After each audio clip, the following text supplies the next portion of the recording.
നസ്രായനീശോ ഉയർത്തെഴുന്നേറ്റു, ഹല്ലേലൂയ പാടാം. മോക്ഷപ്രകാശമാ മിശിഹായ ഉയർത്തപ്പോ സംഗീതം വാനിലും കേട്ടല്ലോ. കല്ലറയിൽ തിരയരുതേ, ഉയർത്തെഴുന്നേറ്റവനേ, ജനതകൾ അണിയണിയാ, ഹല്ലേലൂയ പാടിടട്ടെ. യേശുവിൻ്റെ ഏറ്റവും പ്രിയമുള്ള കുഞ്ഞെ, 2 തിമോത്തിയോസ് 2:10. അതിനാൽ തെരഞ്ഞെടുക്കപ്പെട്ടവർ യേശുക്രിസ്തുവിൽ ശാശ്വതവും മഹത്വപൂർണവുമായ രക്ഷ നേടുന്നതിന് വേണ്ടി ഞാൻ ഇവയെല്ലാം സഹിക്കുന്നു. തിരഞ്ഞെടുക്കപ്പെടുന്നവർക്ക് വേണ്ടി പ്രാർത്ഥിക്കണം. ഇന്ന് തെരഞ്ഞെടുപ്പിൻ്റെ ദിവസമാണ്.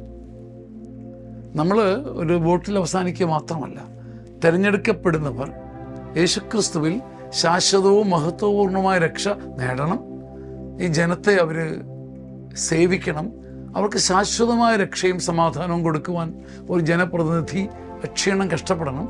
അതിനുവേണ്ടി നമ്മൾ ചിലതൊക്കെ സഹിക്കണം. നമുക്ക് ചിരി തോന്നിയേക്കാം, വോട്ട് കൊടുക്കുന്നതിനൊരു സഹനമാണല്ലോ എന്ന് ചിന്തിച്ചേക്കാം. പക്ഷേ തിരഞ്ഞെടുക്കപ്പെട്ടവർ ദൈവനീതിക്കനുസരിച്ച് പ്രവർത്തിക്കാൻ നമ്മൾ ചിലതൊക്കെ സഹിക്കണം.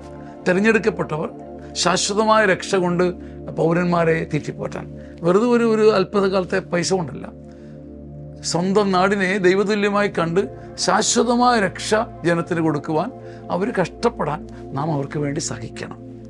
ഈ സഹനമുള്ള മനുഷ്യർ ഈ ഭൂമിയിലുണ്ടാകണം. വോട്ട് കൊടുത്താൽ മാത്രം വരാം. നാം തിരഞ്ഞെടുക്കപ്പെടുന്നവർക്ക് വേണ്ടി സഹിക്കണം, പ്രാർത്ഥിക്കണം. തമാശയായിട്ട് തോന്നാം, പക്ഷെ സത്യം ഇതാണ്. ആമേൻ. ആമേൻ. ആമേൻ.